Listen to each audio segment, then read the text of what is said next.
Thanks for joining the Pig Door Podcast. I'm Jim Aldred, and today we have Griffin Schermer. Griffin is an investor, real estate investor, and he invests in mobile home parks, and he's located out in Indiana.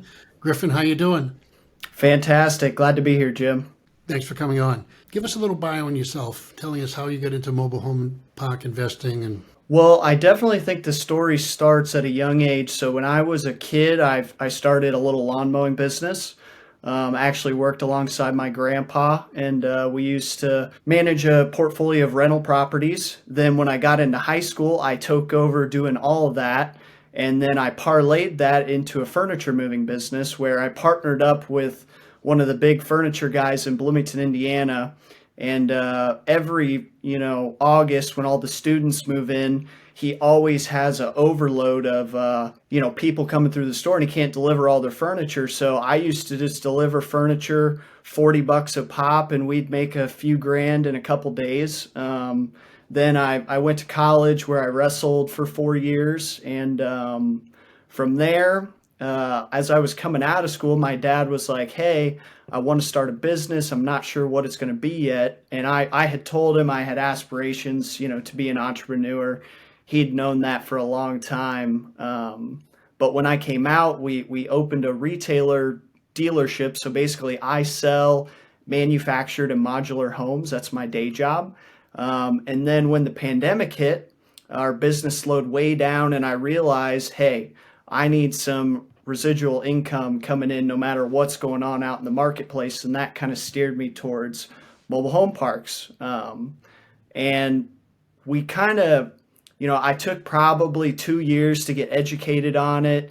And then we started looking at deals. And from there, we bought our first mobile home park. so you actually manufacture the manufactured homes? So I buy them from a factory and then we sell them, much like a car dealership. Okay. Do you modify them at all? We do a little bit on the modular homes. We sometimes ship in just the shell. So we'll finish all the kitchen, all the flooring, cabinetry, plumbing fixtures. Where there's kind of two different products going on. So a manufactured home, it's built to the HUD code, which is it's a federal code across the whole United States, and it's kind of a minimum standard of living. And the modular code, it's built to the state code. So whatever state that house is going to, it's built to the state code. Now, are they eligible for traditional real estate financing, say HUD financing, HUD loan, or They are. It just Go ahead. depends. I know some lenders that will do double wide financing, the same as like doing a stick built home, like a regular construction loan. If you start getting into lower end, like single wide product, you're going to be looking at more national lenders like 21st Home Mortgage, Triad. There's some large lenders that do both chattel loans, so just loaning on the home, not the land. And then there are, personal property? and then there's some that will bundle the land home together. I'm in Massachusetts, and mobile home parks, we're not able to get loans for traditional real estate loans. Yeah, I definitely don't know what it's like out on the East Coast there. And even in the surrounding states around Indiana, it's different when you bounce from Illinois to Ohio and Michigan. It's different. Right. How many mobile home parks are there in Indiana? You know what? I'd guess there's probably somewhere around 500 would be my guess. Really? And it's fluctuating every year. That number's actually shrinking across the country. Now, this was not this was a family business, or wasn't you just started it up? Yeah, so 3 generations of my family, me, my dad, and my grandpa, we opened this business. My grandpa, when he actually started in the manufactured housing industry in the 80s, and he sold homes all the way up until the '08 recession hit, and then he got out and helped my dad. My dad owns a number of businesses, but when I was coming out of school, the housing market was on the rise, and we were like, hey, now's a good time to get back in. Absolutely. In your area, how long do you think how long have mobile parks been around? Early 20th century? Most mobile home parks started popping up in probably the earliest ones you'd see would be like the 30s and the 40s. And, they were a lot more, almost like more like a camper, like RV and camper related. But then as things progressed, you see a lot of communities are dated between 1968 in 1975, there's kind of this huge, I don't know what was going on then, but it was definitely becoming more popular to build mobile home parks. That was kind of the beginning of the HUD code being established for housing. So a lot of the communities we're buying are dated back to then. What kind of a price range do you have out there for mobile homes? So we're actually, all the communities we own today are full rental communities. So we're not actually selling any homes right now. If we were to sell them in the community, they'd probably be ranging between $65,000 to $80,000, depending on the size of the home and amenities built into it.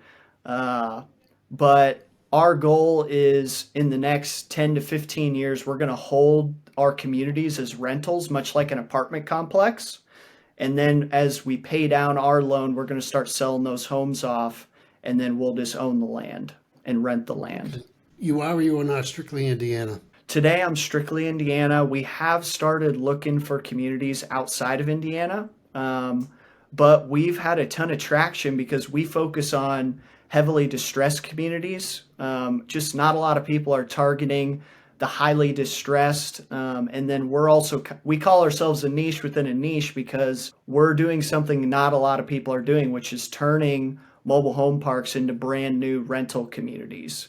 I was just going to say, we're leveraging our retail business because I can buy manufactured homes at wholesale pricing. And then, I'm paying myself to build it. And then we get the cash flow on the other side from the rentals. When you say distressed, what do you mean by that?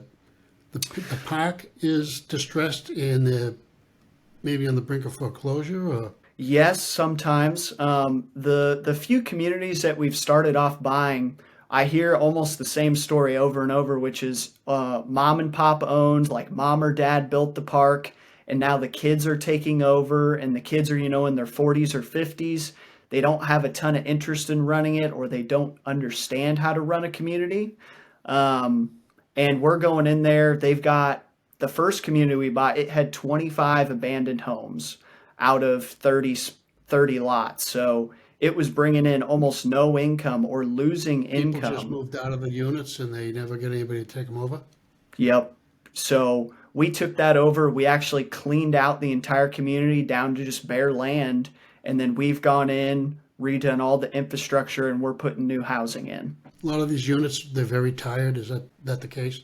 Oh, yeah. The average age of the homes is about the same age as the community. A lot of these abandoned homes that we're taking over, they were put in there the same time that community was built. These mobile home parks are pretty much off the radar of a lot of people around here. I mentioned to you in an email, I think, that I had an investor, a buyer, was looking at a mobile home park in Massachusetts. I think there were 20 units. And ultimately, he decided not to go forward, and somebody else bought it. Are they profitable? Yes. To search them out? Oh, yeah. Because, we're buying these distressed communities at, 30 to 40 cents on the dollar because a lot of the larger conglomerates, they're focusing on communities that are over 100 pads. They already have a stable cash flow that they can build on. They're not, we're targeting almost completely abandoned, losing, the uglier the better is what we're looking for, because we're going to go in and turn it around. I've got the team to do it. We've built our contractor base over the last 10 years. So we can go in anywhere in Indiana and quickly and efficiently clean these out, bring new homes in, and we're getting very competitive rent to other apartment complexes, even to single family homes, and we can build it at $80 to $90 a square foot per unit. So it really, at the end of the day, it definitely comes down to what you bought it for, but we kind of have some strict criteria for what we will spend on a community. Okay, so you have your own parameters. You look at the numbers that it's currently generating, what you expect out of it. And do they always work out for you when you buy one of these parks? To date, Or do you find you get in over your head? I haven't gotten it over my head yet, but I definitely think there's going to be a lot of investors who are going to be running into problems here as interest rates continue to climb and, these adjustable rates kick in. But we've kind of set ourselves up with the ability to take on larger payments if necessary. And we're buying these communities at such a discount that I'm able to manage my numbers just because of what we're buying it at. And I know what it costs to build one of these because, our retail business, we've built over 100 to 150 homes over the last 5 years. So I really understand our numbers and what it takes to build a home. And, we're testing these markets before we close on anything to make sure we can generate the rental demand we need to rent these.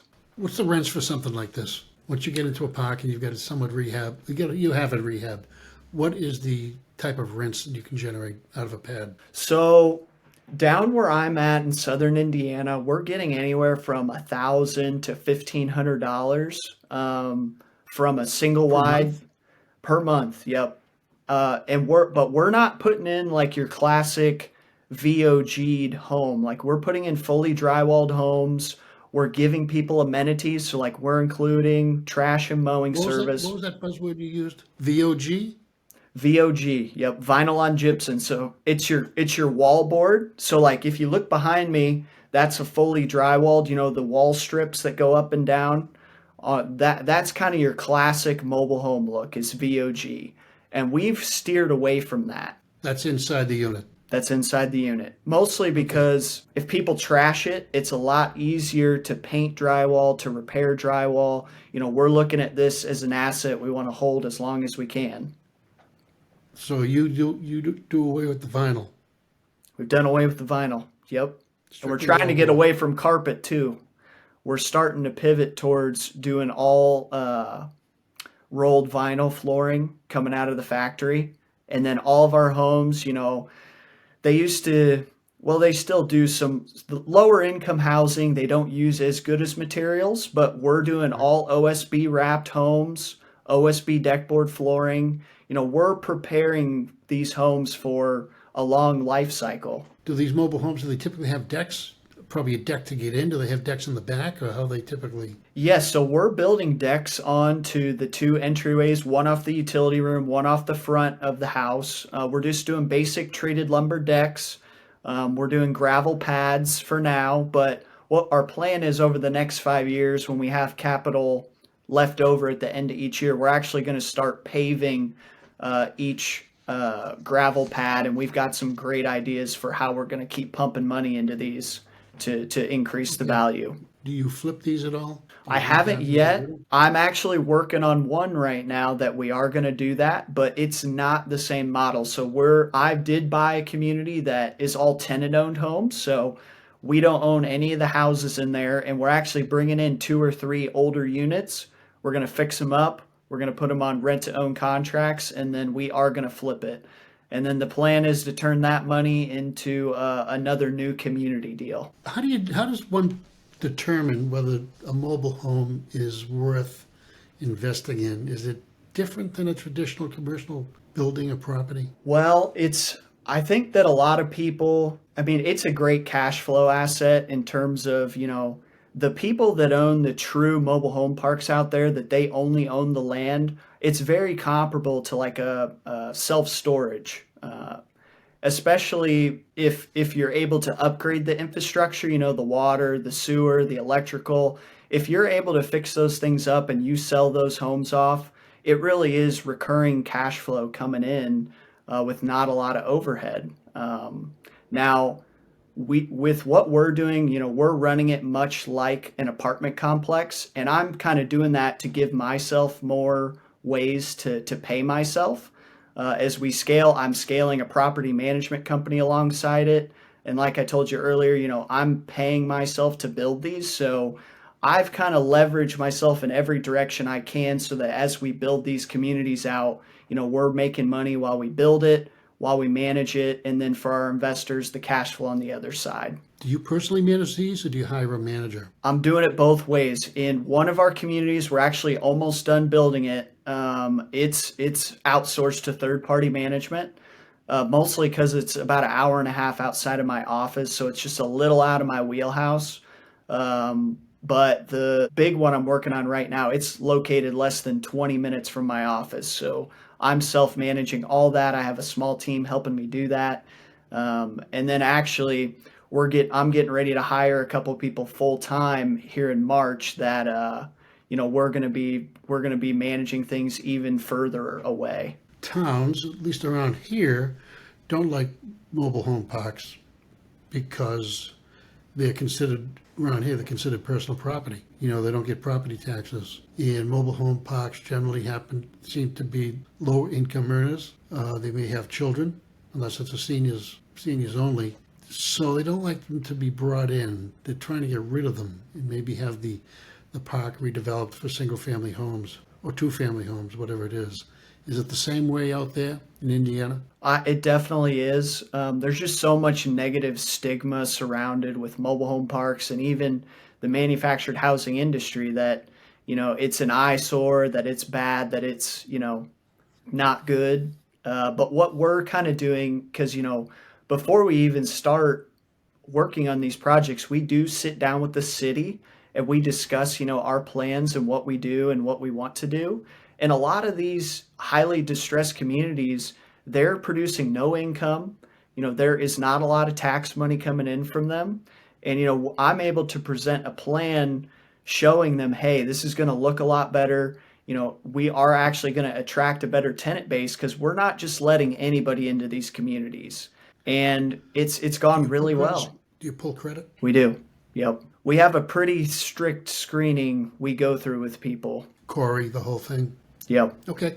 And then you said you do have foreclosures. I've actually taken several buyers to look at manufactured homes. They're manufactured. They don't have wheels. And they're very nice communities, over 55 communities. Really nice function hall, pool area, and the houses are well landscaped. They're very nice. They sell maybe high threes into the $400,000 range. Wow. Out here. Massachusetts, things are more expensive. Absolutely. So Yeah. you can imagine. Griffin, I've run out of questions. You've taken my questions, you've expanded them. Anything I should have asked, anything you wished I had asked you that you think listeners should know? I gotcha. I would just say to anyone out there who's looking for their next house, whether you're a first-time home buyer, you're looking to downsize, don't rule out manufactured housing. It's come a long way. The homes are very energy efficient. One of the few complaints I get is about utility bills. I've had no complaints about utility bills. So I would definitely highly recommend to any of your listeners to look at this as a potential investment. There's a lot of cash flow opportunities. It's a shrinking space, and there is good quality housing out there within manufactured housing. There is. Griffin Schermer, mobile home investor from the Mid-Atlantic, no, not Mid-Atlantic, Great Lakes. Midwest. It's been a long time since I took geography. Midwest. Griffin, great to talk to you. Thanks for coming on. Thanks, Jim. Thanks for listening to the Pink Door Podcast. Stay tuned for more episodes coming soon.